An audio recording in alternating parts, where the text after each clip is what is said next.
Thank you and welcome to the show this morning. The topic this morning is the football program at Tennessee State University 2005.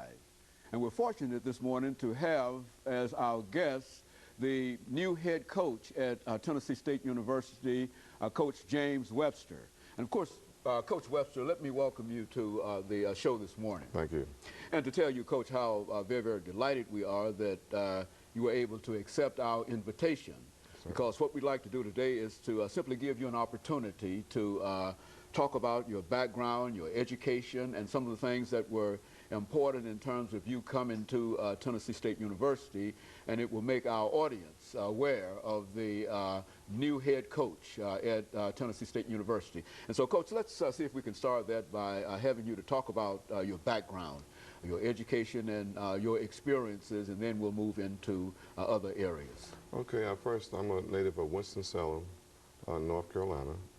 I have to talk about my father and my mom. My father was a captain at Atkins High School in Winston-Salem. He went on to play at Winston-Salem State University, which the older people know as TC. And of course, as a lot of people may know, that Big House Games was the basketball coach there who had the records for basketball games. And one of the probably greatest players there was Earl Monroe, who I had an opportunity as a kid to see play a lot of games. My mother also is a native of Winston-Salem. She attended Winston-Salem State University in the School of Nursing, received her master's and also her doctorates. And she was the dean of the School of Nursing at Winston-Salem State University until she retired. If I talk about myself, I guess I have to go back to all my old high school coaches, because that's probably where I really formed the foundation for who I am today.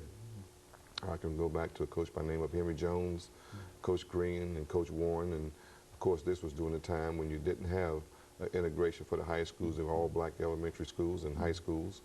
And that was a time when by, and you probably can remember this, if you did something wrong, you probably got beat 3 times. Okay. You know, the first person that would beat you, well, maybe more than 3. The teacher would beat you because they had the big wooden paddle if you didn't do right. And of course, I took a lot of classes under my coach, and you just didn't want to do wrong. And then you go to the principal's office, and you get another beating.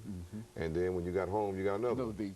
Okay. So, you know, that was, and I think that's something that, you know, obviously we don't have that in the school system today, but growing up, that was the type of discipline that we had. And all of my teachers either knew or had taught my father, because it was a neighborhood schools and everybody knew everybody.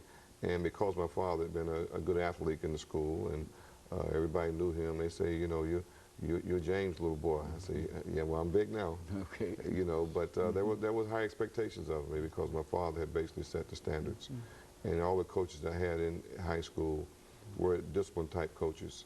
And they were no-nonsense coaches. And you had to go to class, you had to go to school, you had to do your schoolwork, and they really stressed academics. And that basically sets the foundation for my beliefs as far as athletes are concerned. Because I really believe that you can be successful off the football field and successful on the football field. And one thing that I did learn is that if you work hard at being successful off the football field, not just athletically, but academically, and success is not just academically off the football field. Number one, you've got to have good character. You've got to be disciplined. You've got to know how to treat the opposite sex. That is one thing that I know anyone in my program will accept in any way, is any type of abuse, you know, for someone of the opposite sex. You have to know how to treat people.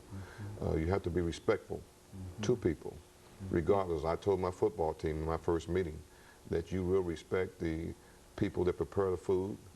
You will respect the people that clean the buildings, the people that does the painting, whatever. You'll respect them just like you respect me, just like you respect your parents, and the way that you respect the people that work there at Tennessee State University. And that's important to me. Good. You know, talking about coming to Tennessee State University, Coach, and we're going to have a commercial break within the next couple of minutes, but I don't want to get you started now. But let's say a few words over the next couple of minutes about coming to, the next minute or so about coming to Tennessee State University, and then we'll pick up after our commercial break. Well, I guess the first thing I have to say is my excitement. You know, I'm very, very excited to be here at Tennessee State University. As I mentioned earlier, I've had opportunities to be a head coach at other universities. I see opportunities. I didn't really pursue them. I think had I pursued them, that I probably could have been named the head coach. But I really didn't feel that it was the right place for me, because in coaching, you don't want to commit what we call professional suicide. That is, going to a program that's never won. It appears they don't have the opportunity to win, and the people in the program really don't know how to win and don't want to win. Okay, Coach, let's hope